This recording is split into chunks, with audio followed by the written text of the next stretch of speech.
berhubung waktu sudah menunjukkan pukul 13.00, kita langsung mulai saja ya teman-teman. Assalamualaikum warahmatullahi wabarakatuh. Waalaikumsalam warahmatullahi wabarakatuh. Yang terhormat Pak Tito Pinandita selaku Ketua LPPM Universitas Muhammadiyah Purwokerto, Pak Alfali Syado selaku DPL Kelompok 92 yang kami hormati, serta seluruh panitia dan peserta webinar kewirausahaan KKNT AKB yang kami sayangi.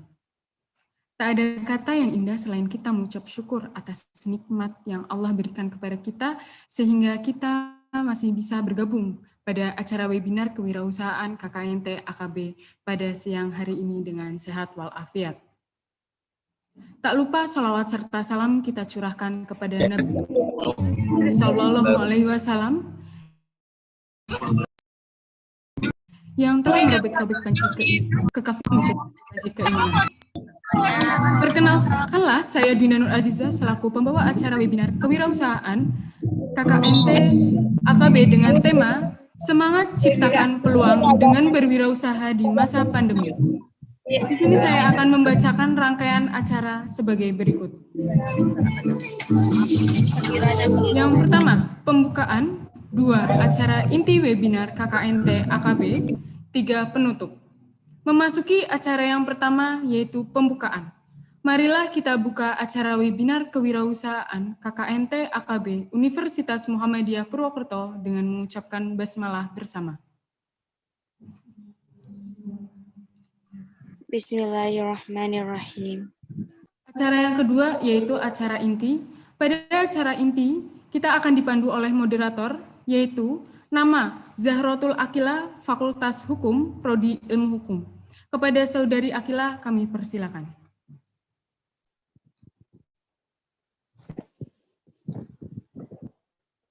Assalamualaikum warahmatullahi wabarakatuh. Halo, selamat siang. Pada sesi webinar tematik AKB ini, kita kedatangan pembicara yang tidak asing lagi tentunya di masyarakat. Nah, kita kedatangan dua pembicara loh, yaitu Riza Shah dan Farel Bramasta. Siapa sih yang nggak kenal mereka berdua? Mereka bukan hanya sekadar aktor loh, tetapi juga menjadi seorang penyanyi. Baik, di sini saya akan membacakan penghargaan apa saja sih yang pernah mereka dapetin. Yang pertama, untuk Farel Bramasta itu ada Silat Awards pada tahun 2014 dengan kategori Idola Baru Tersilat. Dan tahun 2017 itu ada Infotainment Awards kategori Selebriti Paling Memikat dan Selebriti Paling Fashionable. Untuk tahun 2018, Panasonic Global Awards kategori Pameran Pria Sinetron Terfavorit. Tahun 2019, penghargaan SCTV Awards kategori Aktor Paling Utama dan Paling Ngetop. Dan untuk penghargaan Riza Shah pada tahun 2019 itu ada SCTV Awards dengan kategori Aktor Pendamping Paling Ngetop. Pada tahun 2020 itu ada penghargaan Dasyatnya Awards dengan kategori Trio Terdahsyat bersama Ranti Maria dan Farel Bramasta. Dan dalam tahun 2020 juga ada Silat Awards dengan kategori Aktor Tersilat. Pada tahun 2021 penghargaan RCTI Indonesia Digital Awards dengan kategori Most Favorite Live Chat Plus bersama Ranti Maria. Baik, selain hal di atas yang saya sebutkan, mereka juga berkecimpung di dunia bisnis loh. Lebih tepatnya, menjadi founder bukan duit orang tua. Jelas dong sibuknya bagaimana, kalian tahu sendiri. Baik, langsung saja kita ke acara inti, yaitu bincang-bincang dengan pemateri pertama kita hari ini, yaitu Farel Bramasta. Pasti kalian nggak sabar dong menunggu Farel Bramasta untuk hadir di room Zoom kali ini. Baik, sambil menunggu Kak Farel bergabung, maaf untuk audiens diharapkan untuk mute mikrofon terlebih dahulu semuanya dan tetap tenang. Terima kasih. Halo, untuk Kak Riza Shah udah bergabung ya di Zoom Meet ini. Baik, seperti biasa, kita akan berbincang-bincang santai ya, lebih tepatnya talk show. Bisa dong kakak memberi sedikit inspirasi bagi kita semua yang ada di room Zoom ini? Kak Riza Shah? Masih di-unmute Kak Riza Shah? Tolong. Bisa dong Kak berbincang-bincang santai. Ada pertanyaan nih buat Kak Riza Syah. Apa? Apa sih trik and tips berwirausaha di pandemik ini seperti apa gitu? Tips and tricks berwirausaha di masa pandemik gitu. Kalau menurut saya, walaupun sekarang masa-masa pandemi, masa-masa susah, tapi bukan berarti kayak kita itu harus pasrah, kayak kita itu harus diem aja nggak ngapa-ngapain. Banyak banget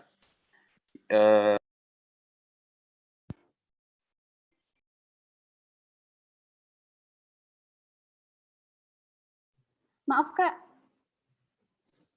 itu masih di-unmute Kak. Bisa di... cek.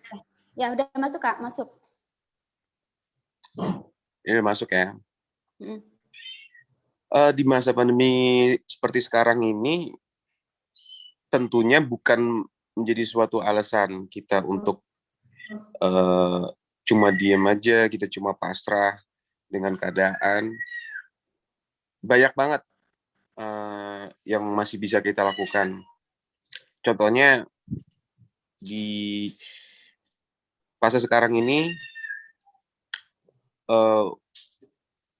orang harusnya udah mulai mengenal dunia digital ya, bisnis digital, online, terus yang berbasis internet, berbasis digital, itu sangat menggiurkan. Kalian bisa coba untuk belajar itu, kalian bisa cari tahu, kalian mungkin bisa ikut seminar. Itu salah satu option sih kalau menurut saya di masa pandemi kayak gini. Berarti menurut Kakak tricks and tips dari berwirausaha di masa pandemik itu seperti itu ya Kak? Iya. Karena sekarang kita berjualan di luar juga nggak boleh kan? Betul sekali, karena pandemik ini banyak corona dan PPKM ya Kak? Iya, bahkan mungkin kalau dilihat dari perkembangan pasar digital ini malah lebih menggiurkan, mungkin penghasilannya bisa lebih gede daripada orang jualan di pinggir jalan, orang jualan on the spot, punya lapak, terus punya ruko segala macam. Lebih menggiurkan di digital ini. Jadi buat para pemuda yang haus akan wawasan, haus akan keingintahuan, bisa dicoba, bisa banget. Baik Kak, itu di unmute lagi ya Kak? Mau di unmute ya Kak? Nah. Kok unmute terus ya?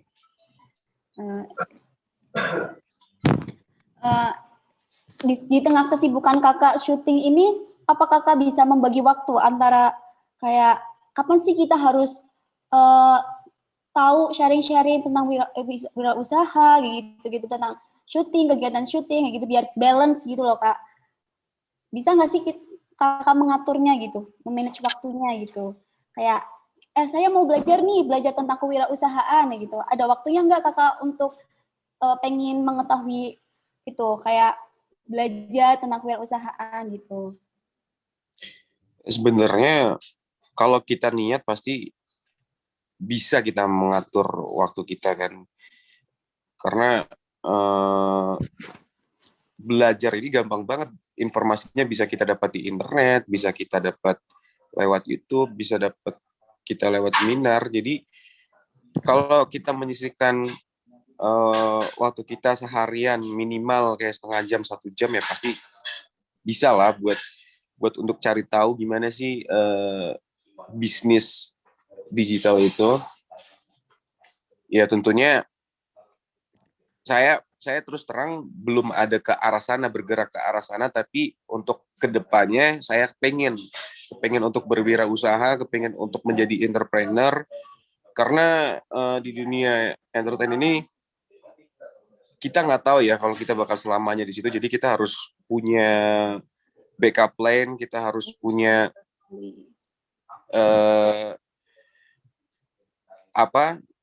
harus punya keunggulan di bidang lain.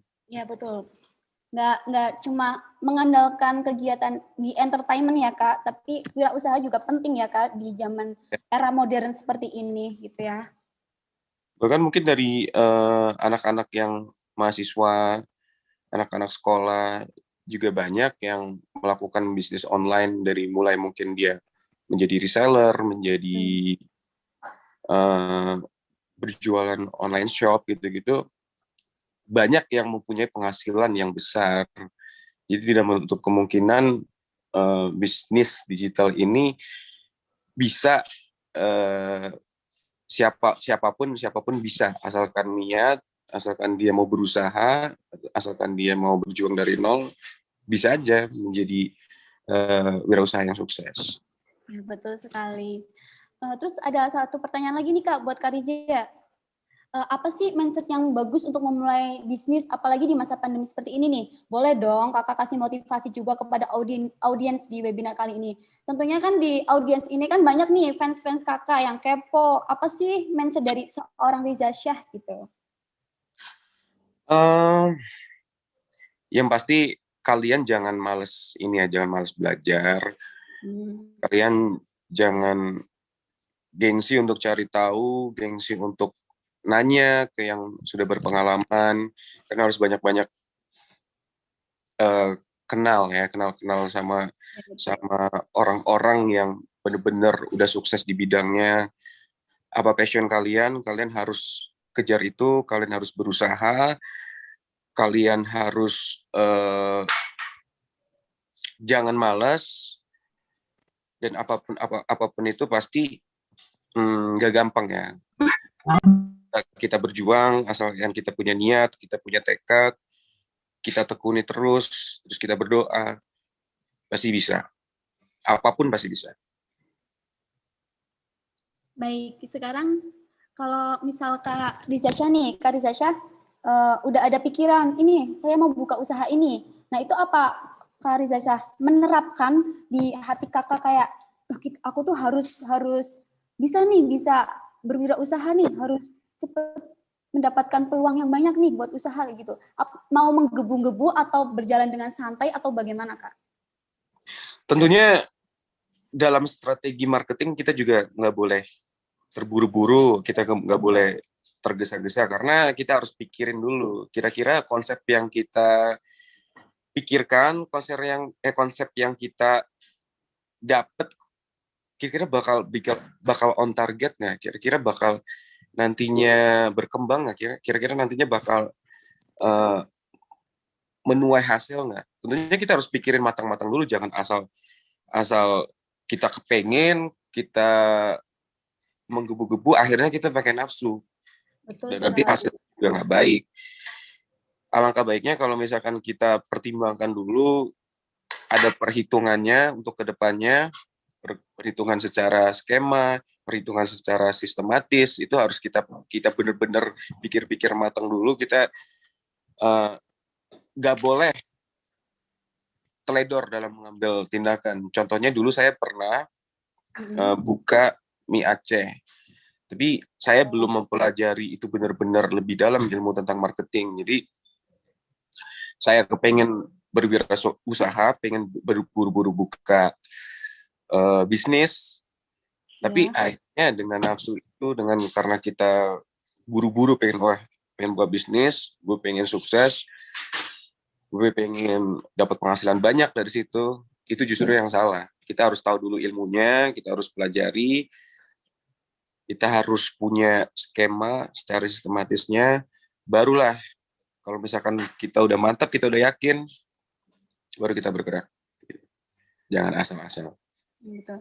Kan pernah nih ada kegagalan dalam bisnis gitu ya Kak. Apa itu membuat Kakak menjadi males buat berwirausaha, jadi nggak ada gerakan buat berwirausaha gitu, atau membuat Kakak tambah semangat gitu di atas kegagalan yang Kakak pernah alami gitu? Buat saya kegagalan itu adalah suatu keberhasilan yang tertunda. Betul sekali. Jangan karena gagal sekali terus kita putus asa, terus kita nggak mau mencoba lagi, itu sangat-sangat tidak disarankan ya. Karena hidup kita ini nggak ada yang instan. Semua itu pasti butuh proses. Sebagai kayak contoh analogi, kita makan mie instan aja itu nggak instan. Kita harus buka dulu bungkusnya, ya kan? Kita harus masak dulu, tetap kita harus rebus mie-nya. Kalaupun nggak direbus juga kita harus bukanya, kita harus buka bumbunya baru kita makan. Beda sama kita kayak mau makan cabai langsung pedes kan. Jadi kita harus nikmatin prosesnya. Apapun itu, kegagalan tidak menjadi sebuah pencapaian akhir. Kayak, wah, kayaknya gagal, saya nggak mau coba lagi, saya kapok deh. Harus cari apa nih yang membuat saya gagal, kira-kira apa ya? Kira-kira apa yang harus saya evaluasi diri, terus apa yang harus saya introspeksi diri. Jadi kita justru harus mikir, kira-kira kesalahan apa yang membuat saya gagal. Betul. Berarti malah memotivasi kakak ya, kegagalan itu sebagai motivasi awal berjuangnya kakak ya, berarti ya? Ya, kegagalan adalah sesuatu yang harusnya kita cari kesalahan kita apa. Kenapa kita bisa gagal. Nah, baik Kak, untuk informasi, untuk pengetahuan yang kakak miliki, itu udah cukup untuk kita ini. Terus sekarang masuk ke sesi tanya jawab ya Kak, bersama Kak Riza Syah, tamu spesial kita pada webinar kali ini. Kita membuka 2 pertanyaan kepada audiens. Yang ingin bertanya bisa untuk raise hand atau lewat room chat ya. Dan untuk pengajuan pertanyaannya tuh dengan menyebutkan nama, asal kota, serta instansi jika ada.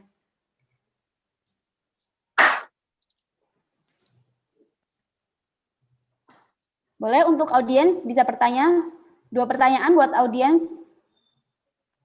kepada Kak Riza Syah. Ayo kita berbincang-bincang santai, mumpung ada pemateri kita nih, Kak Riza Syah. Barangkali ada yang mau ditanyakan seputar kewirausahaan atau apa gitu.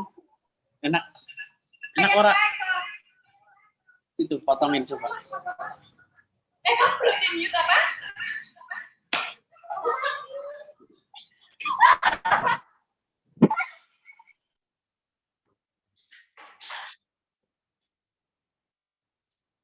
Gimana? Oke, buat audiens, apakah ada yang mau ditanyakan kepada Kak Riza Syah? Mumpung masih bergabung nih di dalam Zoom ini. Kapan lagi kita bincang-bincang dengan Kak Riza Syah?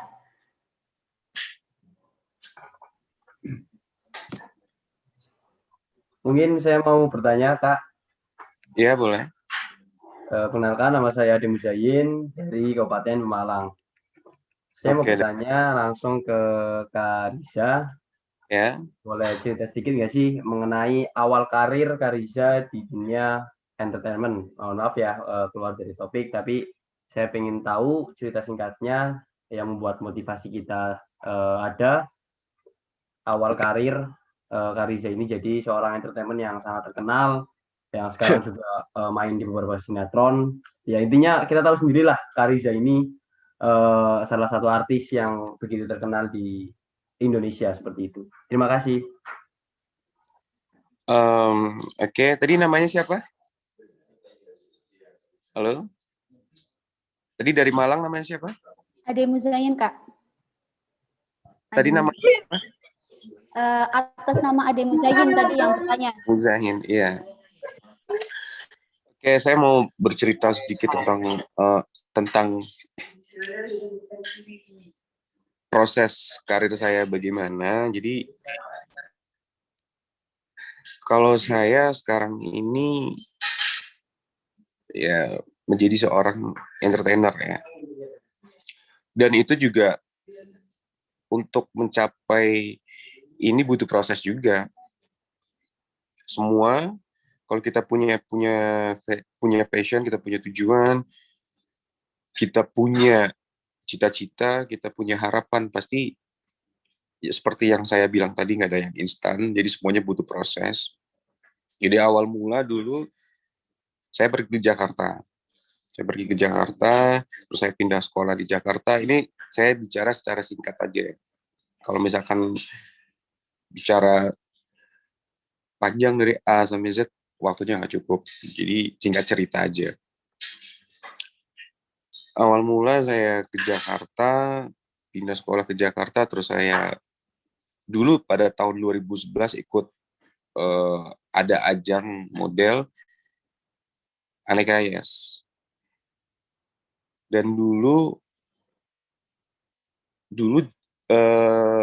majalah ini masih booming banget, masih belum rame digital, jadi orang masih pada beli majalah, masih kayak wah ini kayak ini banget, kayak ngehits banget dulu majalah itu di zamannya. Dan dulu pas ikut ajang itu saya menang juara 2.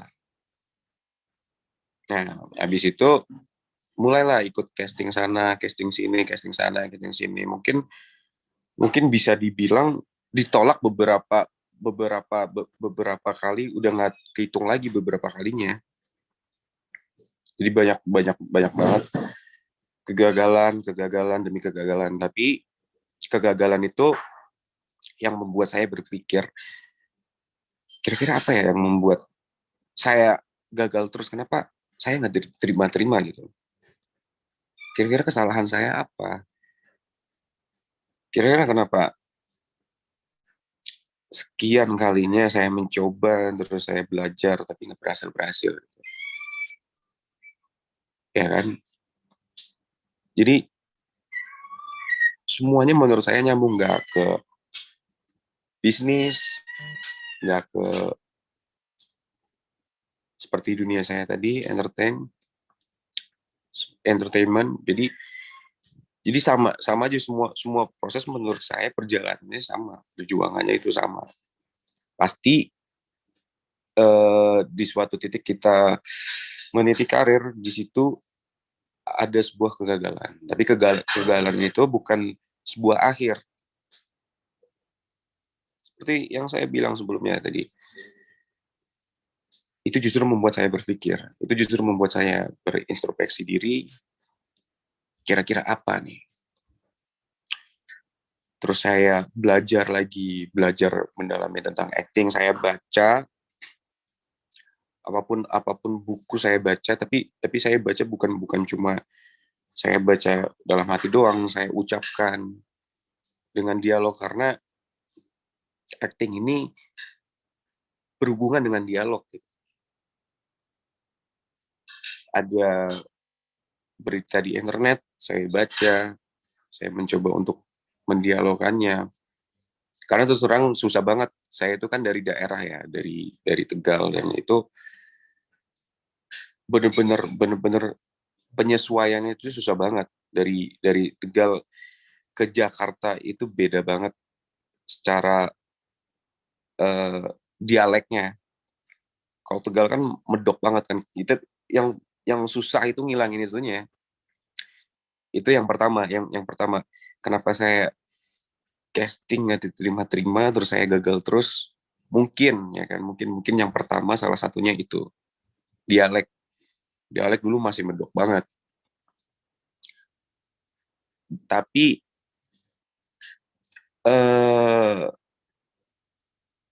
mungkin untuk menghilangkan itu, karena itu udah bawaan dari lahir ya, kita lahir di sana, terus kita kayak keseharian juga pakai bahasa sana. Jadi untuk hilang itu susah. Bisa dibilang nggak mungkin hilang, tapi PR saya adalah menyamarkannya. Jadi saya belajar untuk menyamarkannya, makanya saya baca buku, baca apapun itu, terus nonton film. Jadi salah satu yang saya lakukan itu. Akhirnya saya belajar sampai pada akhirnya saya ikut casting lagi, masih gagal lagi. Terus sekarang kesalahan yang pertama, setelah saya introspeksi, udah ketemu ini, terus kok gagal lagi, apalagi gitu. kira-kira apa lagi ya? Ternyata setelah saya pelajari lagi, saya gagal karena menurut saya kemampuan acting saya masih kurang. Acting saya masih kurang, berarti apa nih yang bisa membuat saya bisa belajar acting lagi? Dengan saya, akhirnya apa ya? Akhirnya saya menonton film. Saya menonton beberapa film, terus saya pelajari cara gimmicknya kayak gimana, mimik mukanya kayak gimana, ekspresinya kayak gimana, terus dia perubahan ekspresi dari dia marah, dia sedih, dia senang, semua saya pelajari. Oke, akhirnya setelah saya belajar itu, saya mencoba untuk casting lagi. Dan alhamdulillah masih belum keterima. Berarti apa ya?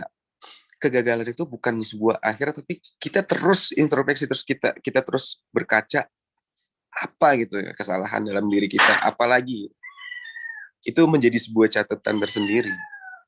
Bukan berarti udahlah, mungkin ini bukan jalan saya, mungkin ini akhir jalan saya udah stop, saya menyerah. Enggak di situ, tapi saya terus kira-kira apa gitu ya, kesalahan saya kira-kira apa, terus saya gali lagi, saya cari lagi, ternyata setelah kriteria udah dapet, yang udah kita pelajari, terus tadi yang masalah dialek kita juga udah pelajari, menyamarkannya dari dialek Jawa ke Jakarta. Terus apa lagi? Akhirnya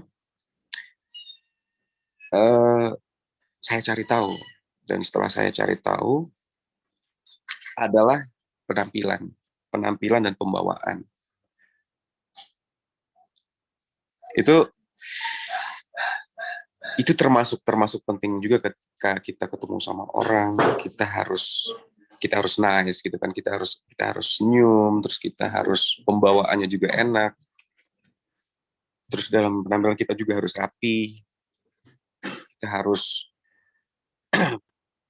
kita harus benar-benar kayak, walaupun casting itu bukan syuting, kita harus niat, wah nih anak punya attitude yang bagus, nih anak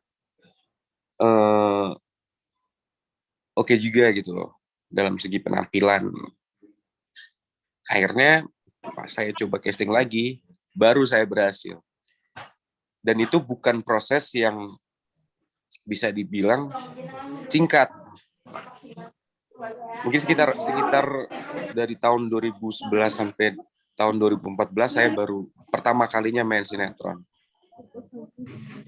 Itu sih. Jadi intinya berarti semua itu butuh proses, dan sebuah kegagalan itu bukan akhir dari segalanya, tapi itu bisa membuat kita menjadi belajar dari kesalahan kita apa.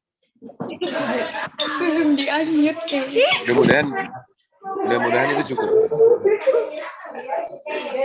Coba di-mute dulu. Ini dimarahin. Halo?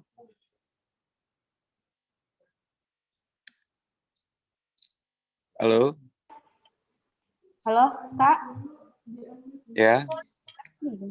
Tadi siapa namanya? Zain deh. Iya, Zain. Ya, mudah-mudahan Zain? itu cukup. Ya udah. Ada pertanyaan lagi nih buat Kak Rizesya. Dari Dea Surabaya UPN Veteran Jakarta. Menurut kakak, bisnis apa sih yang cocok untuk maba seperti saya di masa pandemik seperti ini, begitu? Dari DAyu. Yes. Kak, maaf di unmute. Sekarang itu Ya, udah mulai zaman digital ya.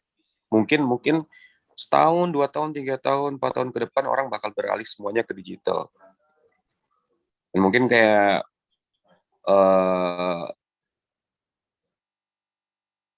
ya tempat belanja-belanja yang sekarang ini di luar sana yang lagi berlangsung ini bakal kalah sama yang namanya pasar digital. Karena menurut saya ini unlimited ya.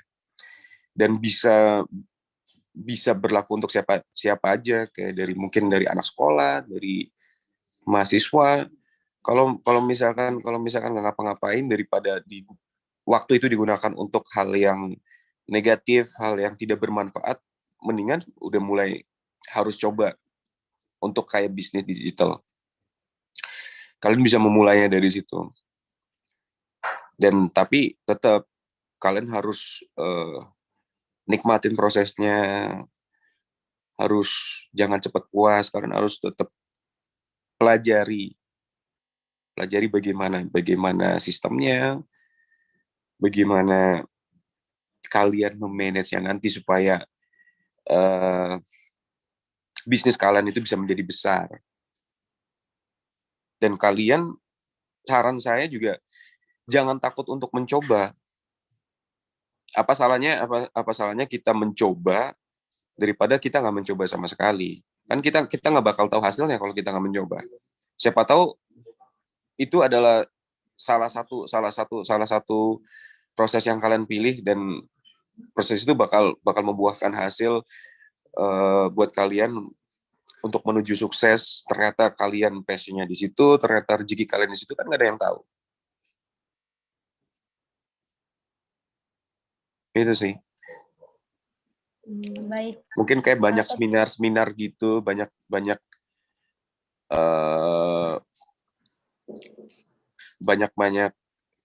kayak bisnis dari nol, gimana caranya berbisnis, banyak banget kan. Ini untuk mendapatkan pelajaran itu banyak banget seminar itu. Baik. Jadi sudah dari audiens 2 pertanyaan. Dan sudah berbincang-bincang juga dengan Kak Riza Syah, dan sudah memberikan sedikit motivasi, sedikit inspirasi buat kita semua untuk apa sih itu cara berproses, begitu ya Kak? Baik, mungkin untuk sesi tanya jawabnya kita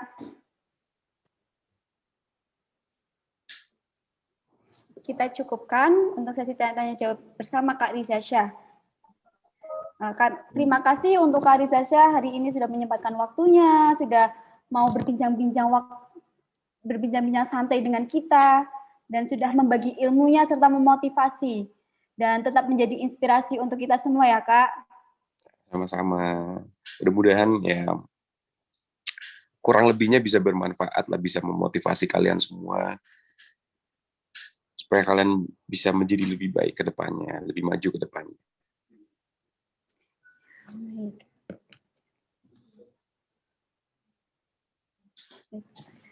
Oke, terima kasih buat Kak Riza Syah. Oke, buat kalian sudah semangat terus. Pokoknya jangan pantang menyerah, apapun passion kalian harus kalian kejar. Gitu aja sih.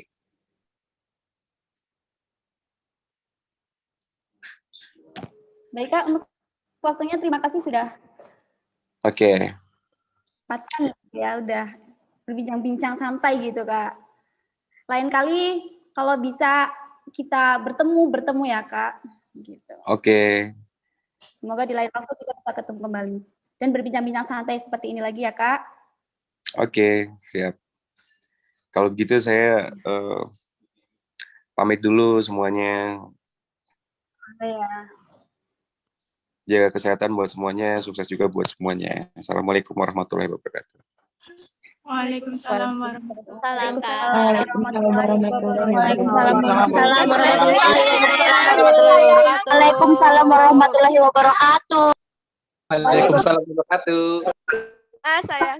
Warahmatullahi wabarakatuh.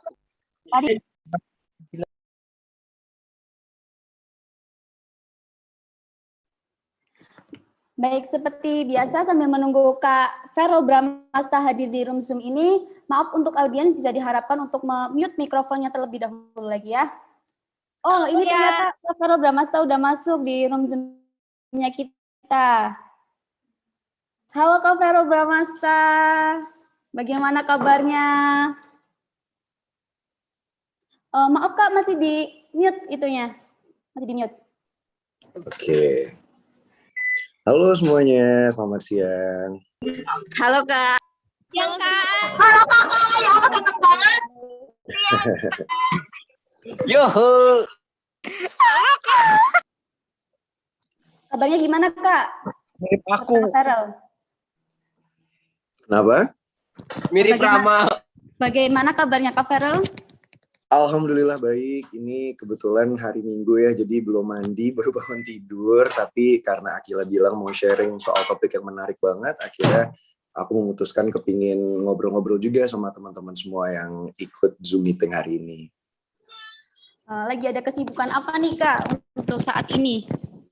Seperti biasa sekarang masih syuting sinetron setiap hari, stripping. Tapi kebetulan juga di luar itu aku udah mulai sebuah bisnis baru ya. Kalau kalian tahu mungkin aku ada komunitas namanya komunitas bukan duit orang tua, yang itu bakalan kita obrolin lagi lebih dalam nanti nih. Karena ini pas banget topiknya sama topik yang dibicarakan hari ini. Baik, ya untuk teman-teman selain Kak Farel juga syuting, kesibukan di dunia entertainment, Kak Farel juga menjadi founder dari Bukan Duit Orang Tua loh. Pasti kalian kepo nih, apa sih yang akan kita bahas di bincang-bincang kali ini? Pasti teman-teman semua itu kepo kan? Ya, baik, di sini kita langsung aja ya bincang-bincang santai ya Kak. Yang lebih Boleh, silahkan. Talk show gitu. Bisa dong Kak memberi sedikit inspirasi bagi kita semua yang ada di room Zoom ini. Oke. Ada nih, ada yang mau dipertanyain. Apa sih visi misi Kakak menjadi seorang founder dari bisnis bukan duit orang tua? Oke. Pertama-tama semuanya aku mau sedikit sharing. Topik hari ini kan adalah berwirausaha atau entrepreneurship kan, terutama di masa-masa pandemi.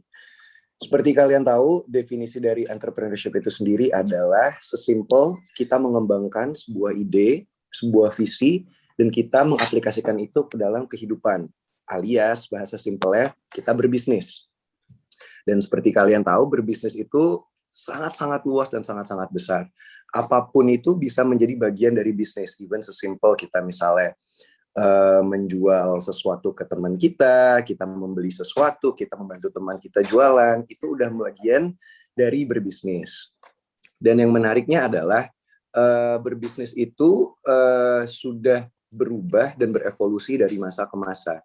Contoh misalnya, dulu berbisnis tradisional itu adalah kita menjual sesuatu dari pintu ke pintu atau door to door, atau berjual sesuatu secara tradisional. Misalnya contoh, berbisnis zaman dulu pasti yang ada di pikiran orang-orang tuh kita buka usaha, kita buka restoran, terus kita menjual barang. Tapi sekarang berbisnis itu sudah berevolusi, sudah berkembang mengikuti perkembangan zaman dan perkembangan waktu, di mana sekarang juga kebetulan lagi masa pandemi, di mana kita melakukan bisnis tradisional itu udah susah dan banyak halangan, kita beralih ke yang namanya bisnis digital, dan itu yang akan kita bicarain nanti dan topik kita untuk hari ini.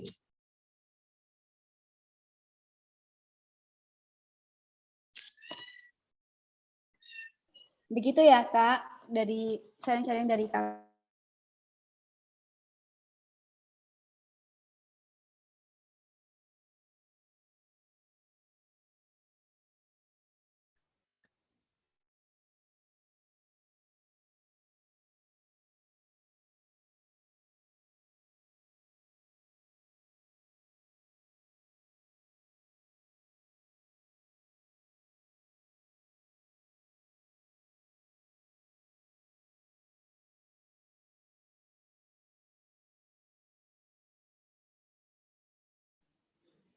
Oke, Kak Farel, terima kasih untuk pertanyaan-pertanyaan pertama yang udah dijawab. Ada pertanyaan lagi nih buat Kak Farel.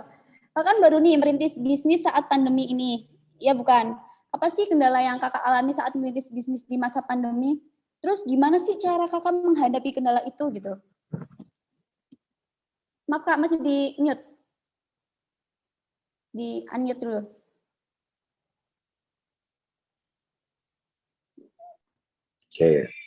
Oke, untuk pertanyaan yang itu pertanyaan yang bagus ya, karena ini adalah tips bagi semua entrepreneur atau semua pebisnis di masa pandemi ini. Tips yang pertama yang harus dilakuin adalah dalam bisnis apapun, kita harus bisa inovatif dan adaptif, terutama dalam masa-masa seperti ini. Kebetulan yang ingin aku sharing sama kalian adalah, aku membangun sebuah komunitas yang bernama Komunitas Bukan Duit Orang Tua, yang itu tuh dimana isinya adalah orang-orang seperti kita semua, seperti kalian yang emang tertarik untuk memulai karir di dalam bidang bisnis, ataupun ingin menjadi sukses di usia muda, ingin bisa mandiri, dan seperti nama komunitasnya, kepingin bisa hidup tanpa menggunakan duit orang tua. Makanya namanya Bukan Duit Orang Tua. Dan sedikit yang ingin aku sharing sama kalian semua adalah, kebanyakan orang berpikir bahwa karir itu dimulai setelah kita lulus sekolah atau lulus kuliah. Padahal karir itu bisa dimulai jauh lebih cepat sebelum itu. Ketika kita masih menjadi mahasiswa, ketika kita masih menjadi student, menjadi murid di sekolah, itu kita udah bisa menghasilkan uang dan memulai karir kita, terutama sebagai entrepreneur atau sebagai pebisnis.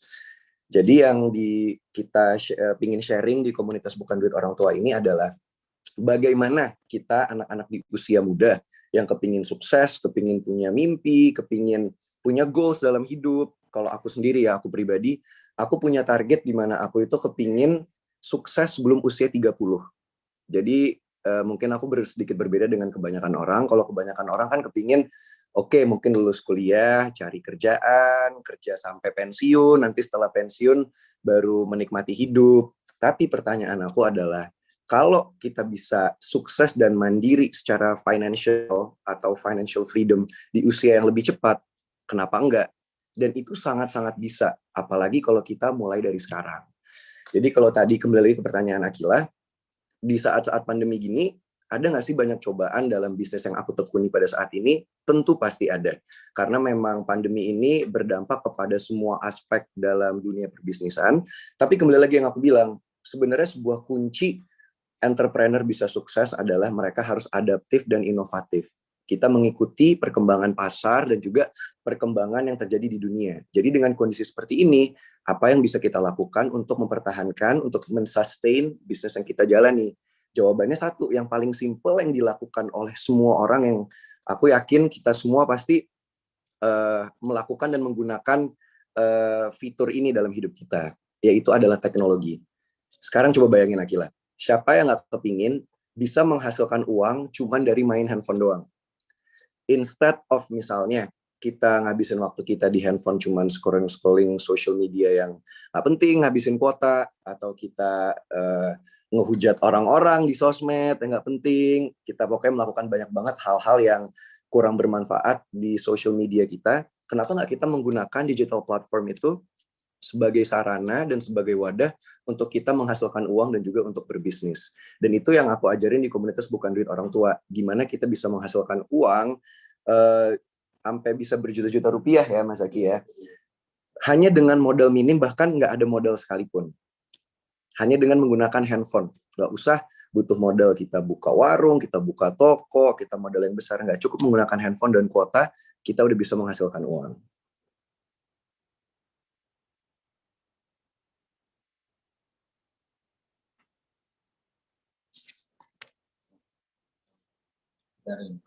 Baik Kak, kan Kak Vel kan punya komunitas Bukan Duit Orang Tua nih.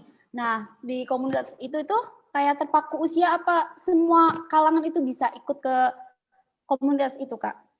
Oke, semuanya. Jadi kenapa awal aku bangun komunitas Bukan Duit Orang Tua ini, kalau aku pengen sedikit sharing, jadi dulu aku juga nggak pernah kepikiran yang namanya tuh harus cari uang atau harus kerja dari usia muda.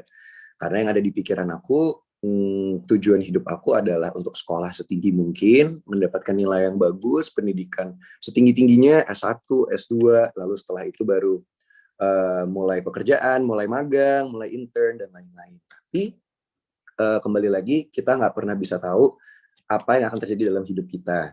Pada saat itu, kalau aku mau sedikit sharing, orang tua aku berpisah, dan entah gimana caranya, aku itu harus memikirkan aku harus bisa survive. Aku seorang anak yang biasanya mungkin kasarnya ya dari kecil, hidupnya mencukupi, nggak pernah tahu yang namanya harus kerja itu seperti apa. Tiba-tiba pada satu titik bisa kehilangan itu semua, dan aku mau nggak mau harus memulai dari nol dan mencari cara supaya bisa survive.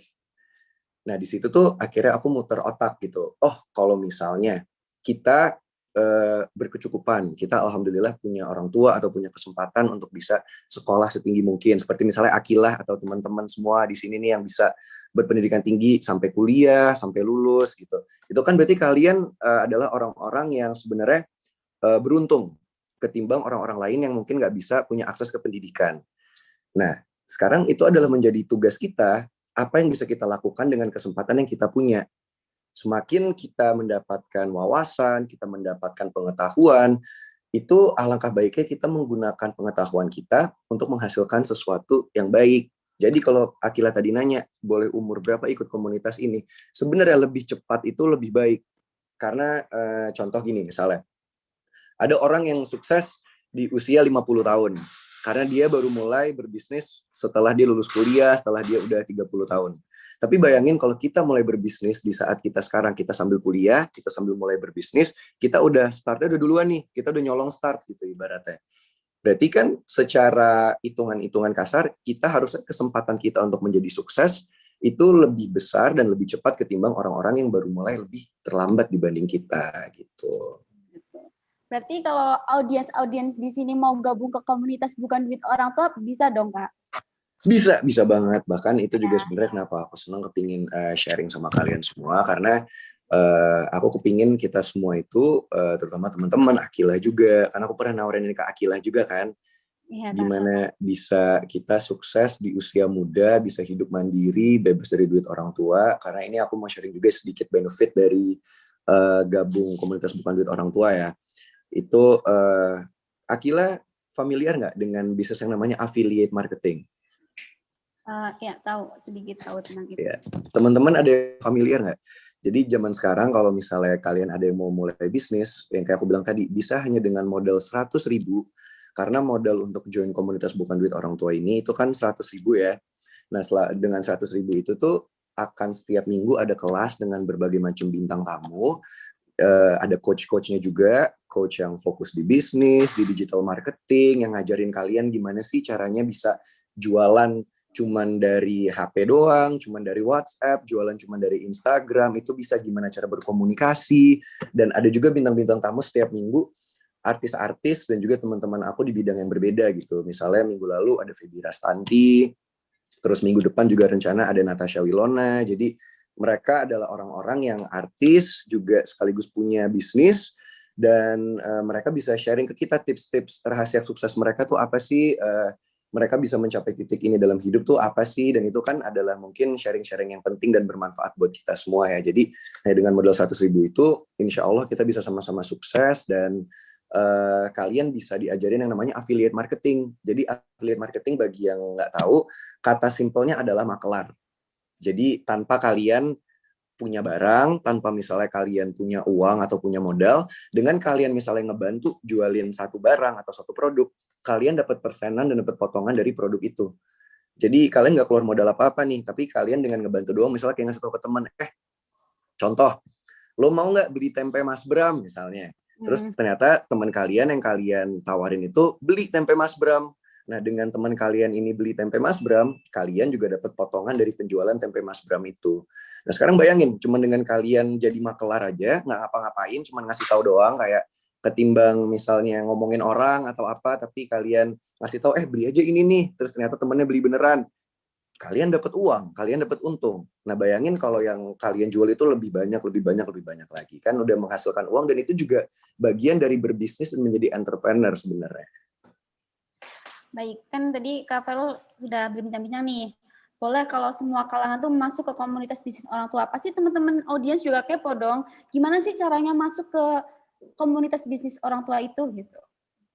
Oke, bahas simple banget sebenarnya caranya kalau kalian tertarik dan kita bisa sharing lebih banyak lagi soal ini, karena sorry kalau misalnya aku ngomongnya jadi panjang ya, karena aku juga passion dan aku juga seneng kalau sharing-sharing soal seperti ini gitu sama teman-teman yang seusia aku juga, terutama sama anak-anak muda, karena aku melihat potensi kita itu besar gitu. Jadi kalau emang kalian kepingin share yang lebih banyak lagi, kepingin dibimbing sama coach-coach yang baik juga, ketemu sama banyak gestar-gestar teman-teman artis juga, itu setiap minggu ada kelasnya di Bukan Duit Orang Tua, dan kalian cuman harus bayar 100.000 aja untuk jadi member.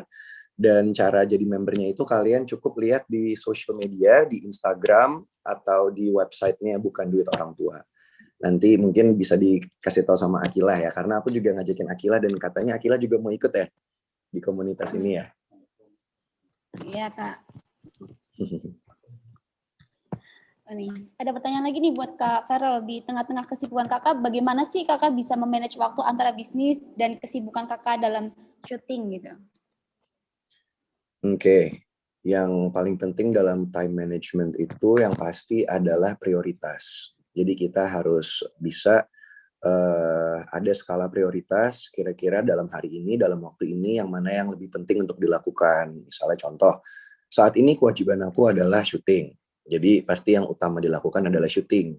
Sampai syuting itu selesai, baru setelah aku selesai syuting, aku bisa melakukan hal-hal lain, seperti misalnya fokus sama bisnis aku suka ikut ngisi kelas seperti ini di Bukan Duit Orang Tua, sering nanya ke tim gimana progresnya, kita mikirin lagi inovasi apa nih, strategi marketing apa yang bisa kita lakuin untuk tempe Mas Bram, untuk komunitas Bukan Duit Orang Tua. Jadi mesti pinter ngebagi-bagi waktu sih.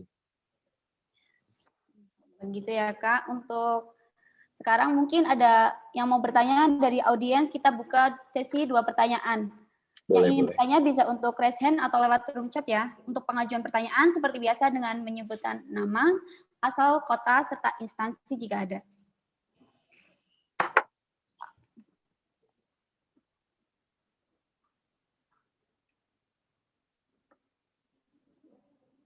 Apakah ada yang mau bertanya?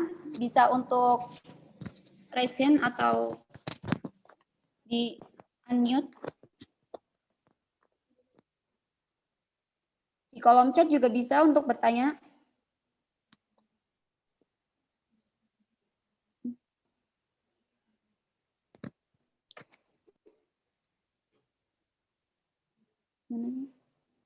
Nih ada pertanyaan nih Kak dari Casmin Umum.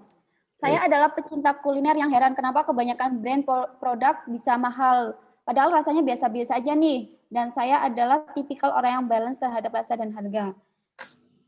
Nah itu kenapa gitu Kak? Kenapa brand produk itu yang mahal itu biasanya rasanya biasa aja gitu? Oke, kalau pertanyaannya soal itu kan kembali lagi soal selera ya. Emang selera orang beda-beda. Cuman kalau nanya pertanyaan kenapa harganya misalnya mahal atau mereka markup harganya tinggi, jawabannya ya sesimpel mungkin karena mereka ingin mencari profit dan mencari untung yang lebih tinggi lagi. Karena kan beberapa brand jualan bukan cuman produknya doang, tapi menjual branding dan image itu sendiri. Sama seperti misalnya kalau kalian tanya, kenapa sih baju LV atau baju Gucci harganya mahal? Padahal kalau kita lihat dari segi kualitas, bahan yang dipakai itu biasa aja, sama aja kok kayak bahan-bahan lain yang misalnya harganya jauh lebih murah. Jawabannya kembali kepada branding, karena emang Gucci dan LV itu menjual branding mereka. Jadi dengan logo LV dan logo Gucci itulah yang membuat brand itu mahal. Padahal ya produknya ya juga biasa-biasa aja. Begitu ya untuk Casmin Umum. Ada pertanyaan satu lagi nih buat Kak Farel. Apakah ada yang mau ditanyakan nih dari audiens? Silakan boleh nanya soal apapun. Nih, ada nih Kak dari Cike Zahrifa. Saya mau tanya Kak, bagaimana cara kita meyakinkan diri kita untuk memulai kembali dalam berwirausaha di bidang yang sama? Padahal sebelumnya sudah berkali-kali gagal dan ingin menyerah. Bagaimana kita membangun suatu brand yang berbeda dari yang lain? Gitu Kak. Ya, itu pertanyaan yang bagus ya. Yang pasti kalau soal berusaha dan gagal, aku ada satu quote yang aku suka ya. Quote-nya itu simple banget. Itu dia bilang, fall 7 times, stand up 8. Itu artinya ketika kamu jatuh 7 kali, kamu harus berdiri 8 kali. Jadi doesn't matter, nggak ngaruh berapa kali misalnya hidup menjatuhkan kita, nggak ngaruh berapa kali kita gagal, kita terjatuh, tapi yang paling penting itu kita harus selalu bangkit dan selalu mencoba lagi setelah kita terjatuh dan setelah kita gagal. Dan kalau untuk pertanyaan yang soal gimana caranya bisa membuat sebuah brand yang inovatif atau sebuah bisnis yang kreatif, menurut aku zaman sekarang anak-anak udah jauh lebih kreatif lagi ya, karena zaman sekarang segala sesuatu tuh bisa menjadi sumber kehidupan, menjadi karir gitu loh. Sekarang contoh YouTube aja bisa menjadi sebuah lapangan pekerjaan, menjadi YouTuber, TikTok udah bisa menjadi sebuah ladang pencarian uang, jadi TikToker gitu. Jadi menurut aku anak-anak zaman sekarang udah kreatif banget sih, dan kalian hanya perlu brainstorming lagi, nanya ke diri sendiri kira-kira apa ya yang belum ada, apa yang bisa aku lakuin dengan kemampuan aku, dengan lingkungan aku, dengan skills yang aku punya. Itu mesti reflect ke diri sendiri sih. Jadi cuman kita sendiri yang tahu jawabannya. Baik, dari dua audiens itu sudah terjawab semua ya pertanyaannya. Dan untuk Kak Farel, terima kasih untuk hari ini sudah menyempatkan waktunya untuk berbincang-bincang santai, sudah membagi ilmunya dan memotivasi, tetap menjadi inspirasi untuk kita semua ya Kak. Amin. Thank you guys for today ya. Ya, makasih Kak. See you. Okay, see you.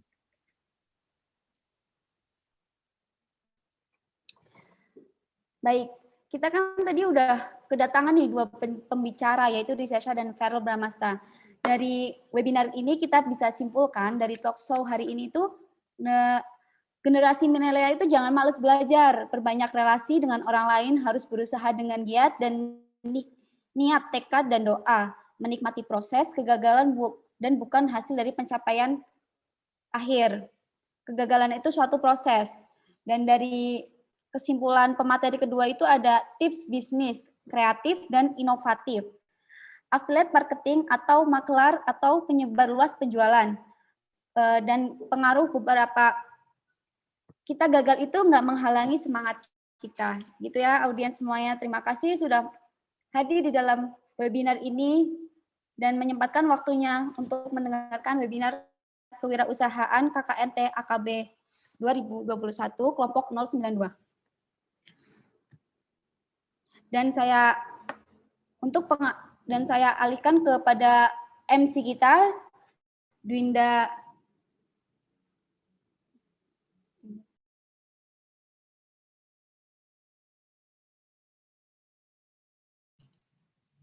Oke, terima kasih untuk Kak Farel Bramasta dan Kak Riza Syah yang sudah berbagi ilmunya, dan terima kasih juga untuk Saudari Zahratul Akila yang sudah menemani kita pada siang hari ini. Hadirin, tibalah kita pada acara penutup. Marilah kita tutup acara webinar kewirausahaan KKNT AKB Universitas Muhammadiyah Purwokerto dengan mengucapkan hamdalah bersama. Semoga ilmu yang disampaikan oleh kedua public figure dapat membuat seluruh peserta webinar siang ini termotivasi dalam menciptakan usaha di masa pandemi. Saya selaku pembawa acara mengucapkan terima kasih kepada seluruh peserta yang sudah bergabung dari awal sampai akhir acara. Serta mohon maaf apabila banyak tutur kata yang kurang berkenan. Saya ucapkan terima kasih. Wabillahi taufiq wal hidayah. Wassalamualaikum warahmatullahi wabarakatuh.